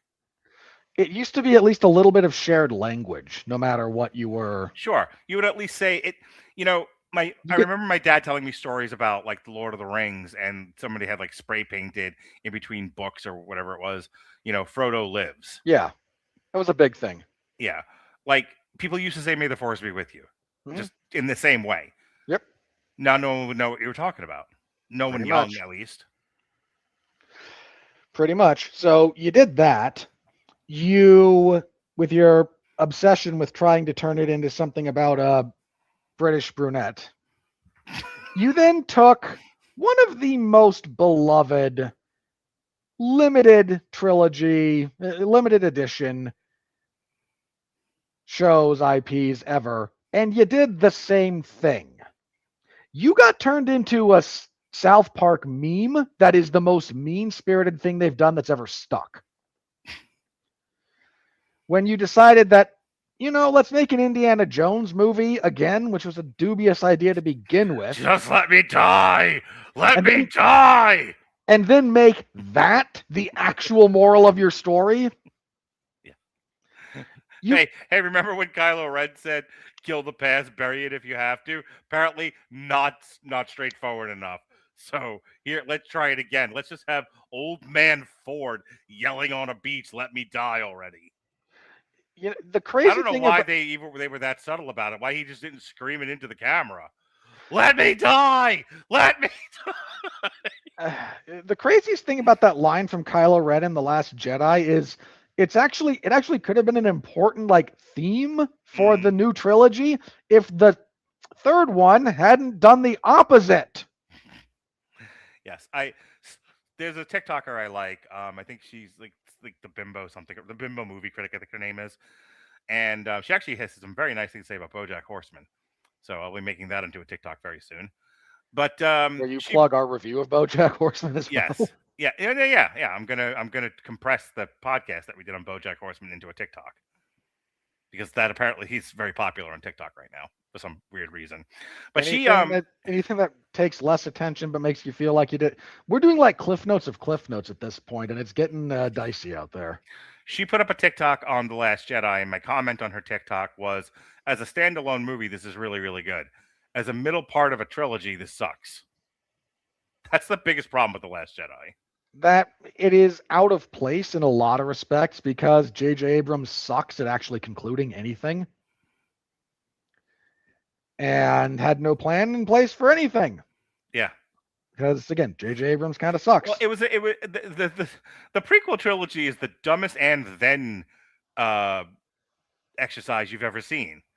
I will start a story. You will continue that story, and the third guy will finish the story. Is there a plan here, R.R. Martin? No. Okay, just you mean the sequel? You mean sequel, not prequel trilogies, but yeah. Yeah, that's not what I said. Yes, I meant sequel. All right. Anything else? Well, hang on. So the whole thing is she's leaving the store to Dave Filoni, who's one of her flying monkeys, and he's as much a put a chick in it and make her gay as she is. So what are we doing here? Dave Filoni is not so much put a chick in it, make it lame and gay, as he is, I created this one thing that I really like, and now I make that thing the most specialist thing in the world, and everything has to revolve around it. So, boy, I sure hope you like Ahsoka, because he does. Could anyone in look, I'm willing to give Star Wars a second chance. God knows it wouldn't be the only broad I did. Can we please make that one? No, huh? All right. Can we at least give maybe fucking characters some personality and emotional depth instead of making everybody a cardboard monk? That would be nice. Jesse just burned you.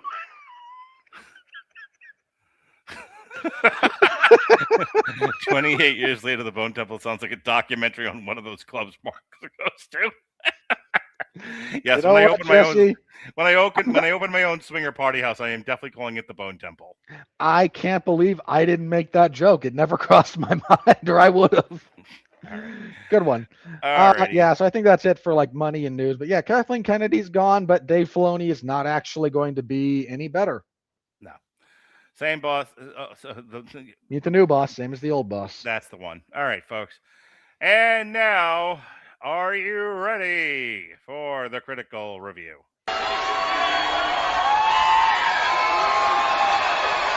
Are you ready? No! I said, are you ready? No, God! No, God, please, no! No! No! No! Alrighty. Well, the tomato meter is 93% and the fan meter is 89%. That's about right. Considering we didn't lambaste the movie, I can't really comment one way or the other. Top critics drops it to 90%. All audiences drops to 87%. So negligible difference in either way. Within the margin of error, it's fine.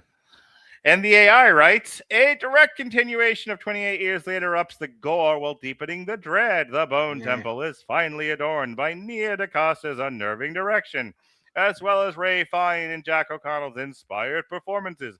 If you know the name of the movie you'd like to see, press 1.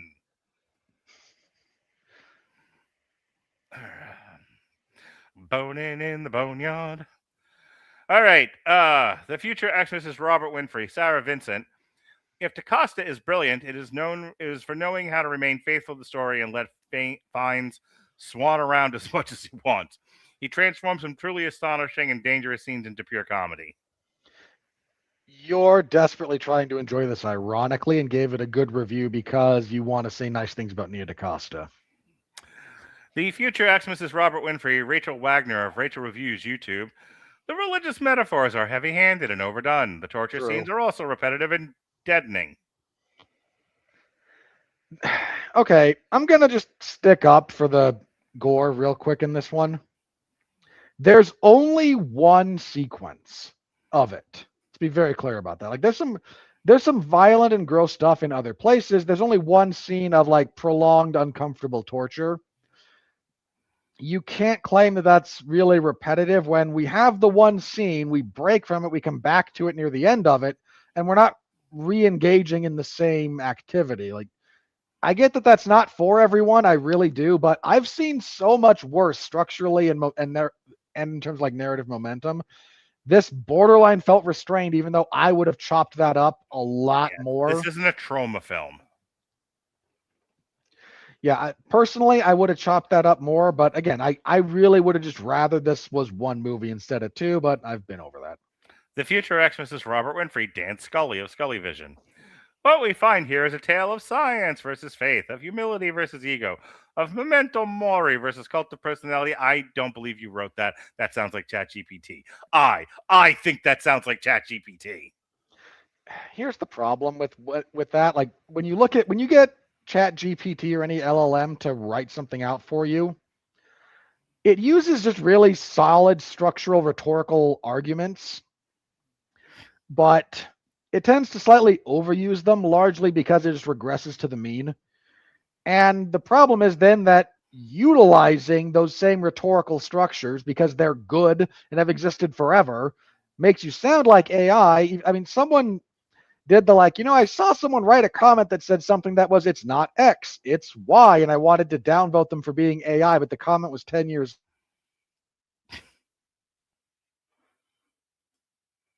Yep, we almost made it through the entire podcast without him being kicked off because this internet is shoddy. Well, this is hard for me to do if he's not here. Hang on, I'm back. Sorry. Alrighty. So my thing was just contrasting parallelisms are legitimate and valid as a form of conversation, critique, and rhetorical persuasion. Because the LLMs tend to overuse them a little bit, doesn't mean they're bad. Yep. AIs don't make that kind of mistake. You morons.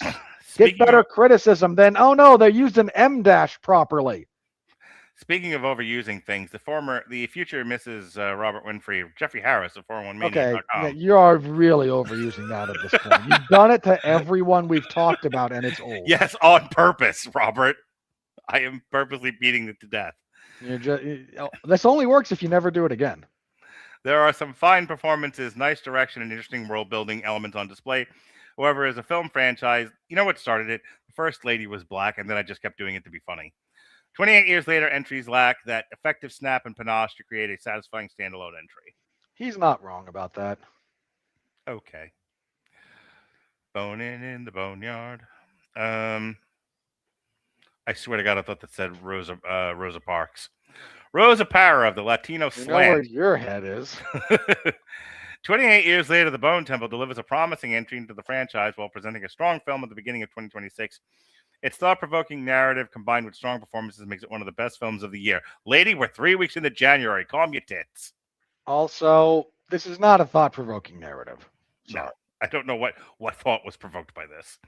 Hannah Strong of Little White Lies. Tell me sweet little lies. The Bone Temple offers a heady mix of stomach-churning violence, absurdist humor, and surprising glimmers of tenderness. That is generally the cocktail that goes into these movies, yeah. I found one of your actual wives. The future ex-Mrs. Robert Winfrey, Carla Hay of Culture Mix. A rare sequel that is more innovative than its predecessor. Not really. Ray Fiennes and Jack O'Connell give performances that make this unhinged movie an instant horror classic. It's not a classic, but they are the best part of it. There's also some subversive comedy mixed in with all the bloody gore. Not as sure about that one. Again, there's a lot of people who just reacted awkwardly to some of those scenes, and so they default to must be intentional comedy, otherwise I'm an idiot. Let's see. Speaking of I'm an idiot, Rain Jokinen of mullingmovies.com. Danny Boyle is set to direct a third entry in this trilogy, but I have to admit, after seeing The Bone Temple, I'd welcome more of Nia DaCosta's vision and vagina. You're the only one. I don't think Nia DaCosta did a bad job here, but her track record at this point is not strong enough for her to be a selling point. Dana Han Klein of We're Watching What? Ray Fiennes is mesmerizing. DaCosta demonstrates a masterful understanding that the actual scariest thing you could ever be faced with is the dark side of human nature. Oh, once again, piss off. Ugh. That is not the scariest thing you could ever be faced with. It's just the only thing your small brain can begin to wrap its head around. Speaking of small brains, Sarah Michelle Fetters of MovieFreak.com. Armageddon has rarely been this beautiful or this profound. This is not a profound film, fucking ma'am. Groucho Marx over here. How do you get the profundity out of this? I appreciate that you went right by Kurt Loder. He didn't write anything of value. No, he didn't. And hasn't for at least 20 years. Dick. Speaking of Dick, Alyssa Wilkinson of New York Times, former paper. DaCosta's talents as a director are terrific, confident match for this material. That remains to be seen, ma'am. The future ex-Mrs. Alexis Hana, Amy Nicholson of Los Angeles Times. Gruesomely both low and highbrow, its movie equivalent of Jello wrestling and anthropology. Take two. Woo! All right, Amy Nicholson coming in with the third base hit.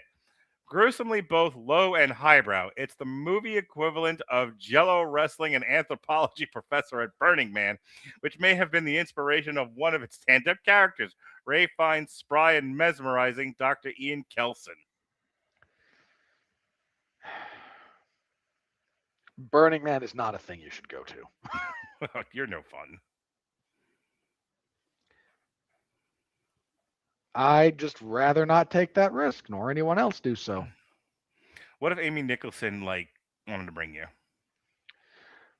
If she wanted to bring me into the desert, only one of us is leaving it. That sounds like an admission that you'd go to me. Oh, we'd never get there. Okay. Look, we would go partway into the desert, then one of us is leaving it, then one of us is going into a shallow grave, and the other is exiting the desert. Speaking of desert-like vagina, Stephanie Zacharik of Time Magazine. How did you get The Bone Temple is part satisfying triumph, part missed opportunity, and its pluses and minuses bump against one another in a jangly discord. It's not quite that discordant, but I get what she's saying. A jangly discord is what happens at the Springer. Take two. I've lost words. At the Swinger Party House. Nailed it. If we had a post-production staff, we wouldn't pay them enough to fix that. Throw in some CGI. I don't know what to do here. Throw a monkey in there. Speaking of throwing a monkey in it, Travis Hobson of Punch Drunk Critics. 28. Call me racist. Oh, I don't be racist. Okay, sure. 28 years later, The Bone Temple is a phenomenal sequel and different enough from the prior film that those who didn't like it may find themselves enjoying this one. I'm not sure about that. Is there anyone? I'm just at this point. I'm just looking for fun people Yeah. to invite to I'm also our. kind of at a loss about why at this point, like, Spike isn't taking his new friend back to the safe community that he left. He Like, does not you know, a get there. safe spot. Again, he was far off the beaten path by the time they even got He to might the be Bone Temple. lost. Okay, I might give you that, but they weren't that far from Kelson. If you found Kelson, he can find his way back to there. So.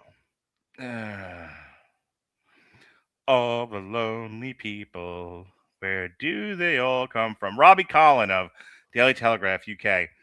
The leader of this crew, Sir Lord Jimmy Crystal, is played by Jack O'Connell with a Jack Nicholson-esque fiendish allure and an impressively specific Fife accent. Both he and Fiennes are tremendous, veering rivetingly between madcap and subdued. Actually true. Yes. Outstanding. Oh, where's Grace Jones or Grace Kelly or Grace Randolph? Got there eventually. I think she reviewed something else this week. Okay, we'll end with this one. Friend of the show, best friend of the show, dear friend of the show, William Doesn't know we Bibbiani exist. of the Wrapped. Shut up. Nia DaCosta's smart, freaky sequel zooms in on the ongoing battle between sense and senselessness until it finds strong connective tissue between science and religion. No, it doesn't. He's just missing the mark there on the connective tissue bit. All right. Well, missing the mark of connective tissue is the phrase that pays here on the Rad Religion Broadcasting Network. So that brings us to an end of our tryst through the boneyard. That is 28 years later. Yesterday, speaking of trysts, myself and Jesse Starcher compared the 1989 War of the Roses to the 2025 remake, so kinda, with Benedict Cumberbatch and Olivia Colman called It's The not Roses. it's not a remake of that movie. It's another adaptation of the War of the Roses story. Yeah, it cribs lightly from both. You know what? They're both good in different ways. Was kind of my takeaway from it ultimately. I did not hate the new version. I said so last night. People should listen to that podcast. What else? No, I don't think it's bad. Oh boy. Tomorrow, Alexis is having a bunch of people over to review it. Welcome to Derry. No show Wednesday night. Thursday, myself and Shay Tate, who is just wonderful, well-behaved young lady, perfectly demure. She's welcome back at any time. I love her to pieces. We will be talking. You're testing too much. I, at this point, want to drive certain male friends of mine crazy because I'm not giving them the attention I'm giving new people on purpose. Bother me in the middle of the night, will you? Anyway. There's that classic active passive aggressiveness. That's what's going on my tombstone, probably sooner than later. Shay Tate will be joining me on Triple Feature to discuss musicals, more musicals. We're going to be doing Rock of Ages, Tommy, as in the Who's Tommy, and Jesus Christ Purple Rain. Superstar, Who You Know What You... Do They Know What You Say You Are? Next week, there'll be no show Sunday as I will be being dragged to a concert I didn't want to go to. However, Which one? Carbon Leaf. However, we will be reviewing on a week from tonight, myself and the aforementioned Jason Teasley and Robert will be reviewing the new Chris Pratt movie, Mercy. Mercifully, it's not a Russo brothers movie on Netflix. Alas, that it is not direct to streaming, though. Sessions is back for a new season. We're changing things up a bit. We're making two changes. One, we will no longer be doing the moments. We've run out of moments. However, we will be taking podcasts and compressing them into songs, starting with one of the most favorite podcasts I've ever done because it featured my two favorite people, Robert Winfrey and Jesse Starcher, not necessarily in that order. And it was our review. And it was our review of Too Old to Die Young. Oh, God. You have to do it like in the style of like sad blues music or something. I was thinking Only the Good Die Young by Billy Joel. That's too upbeat. No. Like this is a sad, in like Louisiana Southern. Again, like blues chain gang stuff. I will take that into consideration. I'm really committed to Only the Good Die Young. You look, man. You do what you're gonna do. I'm just saying, if you listen to that and you don't like what comes out of it, let's slow that down and turn it into a serious lament, because that's what it was. You got it. A Delta Blues slave song. I sent you that like blues chain gang cover of Gangster's Paradise. Yes, you did. Something in that style. So speaking of active passive aggressive, a couple of months back, I was really pissed off about something because it was a day that ends in Y. But on this particular day, I was still doing 3 TikToks a day. I was trying to like get work done. I was dealing with Erica and stuff and kids and stuff. And I just felt like no matter how many, despite working from home, no matter how many hours in a day there was never quite enough for me to take care of myself. I was too busy taking care of everyone and everything else. And my life seemed to be controlled by a series of alarms that were going off. An alarm to tell me to get up, an alarm to tell me to finish breakfast, an alarm to tell me to go sit at my computer, an alarm to tell me to go start my work computer, an alarm. My way of handling this was to turn off my alarms and write a Delta Blues Louisiana style Delta Blues slave song called The Responsibility Blues. I assume that song went viral somewhat. It's currently on Spotify under my second band name, Robert's favorite band, as a matter of fact, as of late, the Passive Aggressive Pansexual Peanut Butters. Not even. I did not know you'd stuck with that name. Yes. Did I tell you the most recent passive aggressive pansexual peanut butter song? I can't tell if you're frozen or if you're just waiting for me to continue the story. Nope, you're frozen. Hot diggity. La-di-da-di-da. See, I never know if he's going to come back really quick or if this is the end. The end, my friend, the end. So I don't know how long I need to vamp for. And I don't want to start this story because I'm just going to have to repeat it because I've told everyone else this story. He just hasn't heard it yet, which means I have to wait for him to come back in order for me to continue this damn story. What a tangled web we weave. All right, well, I'll come back to it. I was in the middle of doing plugs. So, yes, Sessions is back. We'll be doing Too Old to Die Young, set to the Only the Good Die Young. And the other thing that's different about Sessions this season is we're going to release songs one by one instead of waiting until the end of the year and releasing it as an album because nobody does that. I'm being anachronistic. So you were about to tell me the latest pansexual peanut butters. Yes. So I took my daughter for her birthday to go see a drag performer at a church. Hang on, called Flamey Grant. Okay, this is one of the Methodist churches. That tracks more than you want to know. I know you're not deep into like the religious denomination. I've been made aware of how much that tracks. Pride flag on the altar and everything. Almost the entire Methodist movement is dying at this point. And as I said previously, if you want your church to die, embrace progressivism. It will just kill it. They decided to not only embrace progressivism, but also a drag performer who was born and raised a Christian person in Asheville, North Carolina, who was queer and then drag and took on the persona of Flamey Grant, which is a play on Christian performer Amy Grant. This person went #1 on the Christian iTunes charts, mostly because people were listening to her music to find out what the fuck this was and why it existed. A lot of hate listening, which she made sure to tell everybody in the audience at the church I saw this at.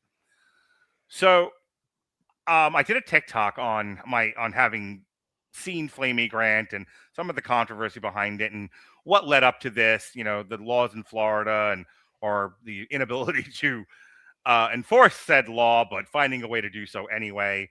Anyway, I did a whole TikTok on it. And I was inspired by what I had said on the TikTok plus what I had seen in the performance of this idea of just like a very broad drag performer, very proudly singing gospel, being backed up by a black gospel choir singing through gritted teeth, and behind them is a group of like white Florida protesters. And I thought, okay, this makes for a great scene. I need this scene in song. So there's in the style of Flamey Grant, there is a gospel song called He Loves Me Too, Amen. And I was inspired by the show Amen, actually, in coming up with the music for this. You ever watch Amen with Sherman Hemsley? Can't say I have. Do you know the show at all? I do not. Well, there used to be a sitcom called Amen, starring Sherman Hemsley after his stint on the Jeffersons. He played a minister or pastor or whatever it was at this particular Baptist church. And the theme song was, very upbeat gospel. As it would be. Yeah. So I mean, the themes of the Jeffersons is kind of like arguably upbeat gospel. Arguably, beans don't burn in the kitchen. Anyway, so that's now on iTunes. Moving on up. So anyway, so when you're done here, immediately go to Spotify and check out the passive-aggressive pansexual Peanut Butters and the latest greatest hit, He Loves Me Too, Amen, Robert Winfrey. Or, do something slightly more valuable with your time, like banging your head into a wall. I mean, I'm not here to judge your kinks. Shut up. So I didn't say anything. Speaking of kinks, we will be ending the month of January with horribly overrated band. With another John Waters focus. This time, instead of the Trash Trilogy, we're doing. This was a request by Kat. I do everything the pretty girls tell me to. We will be looking at. Yeah, isn't that how you got into that? Don't remind me. I'm. If you do what you've always done, you're gonna get where you've always gotten. We will be looking at Polyester, Hairspray, and Cry Baby. And that, I believe, is that. That is that for the month of January. Robert Winfrey. I cover mixed martial arts and professional wrestling over at 411mania.com. I covered TNA Genesis on Saturday. I cover WWE SmackDown on Fridays. And when the UFC kicks back up this week, I'll be covering that on Saturdays. The podcast is not up yet.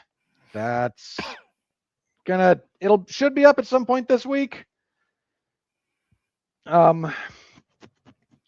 I just need to get permission to upload directly onto the appropriate YouTube channel, which I don't have yet.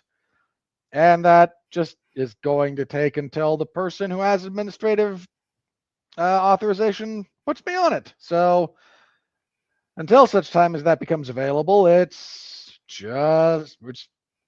got to wait and then decide if I want to try and do it live or if I want to do it recorded. I might go back to live at this point if that's easier than recording and uploading. We'll see. What were you going to say? It is. That's generally been my thought, so I still got to wait either way. So tune in for that. Once that gets sorted out, I will be trying to get that back up and running. If not, I'll get it figured out at some point. My year-end column is submitted. It will probably go up at some point either later today or tomorrow. So if you want to see my year-end awards for the year 2025 in the sphere of MMA, go read that in the MMA zone of 411mania.com. Always appreciated. Have you been hornswoggled yet into covering the Royal Rumble? I have not yet been asked. I think I've made too many jokes about Saudi slave labor. Because I know how much that venue is not ready. So haven't been asked yet. We'll see. I'm not opposed to it. I've done it, I think, like 3 of the last 4 years I've wound up covering it, something like that. Okay. It's sort of like Survivor Series where somebody falls out or somebody has another thing that same weekend and they just ask me and I go, sure. So I may cover the Rumble, I may not. We'll see what's up when we get there. But it's 2 weeks away. It's during the day, which means you have your entire night to go to swinger party houses or sex clubs or nude resorts. Yeah, because nothing says a good time like a nude resort in central northern Utah on a Saturday night. In January. Yeah. Even you wouldn't do that to yourself, Mark, and not in Utah, I wouldn't.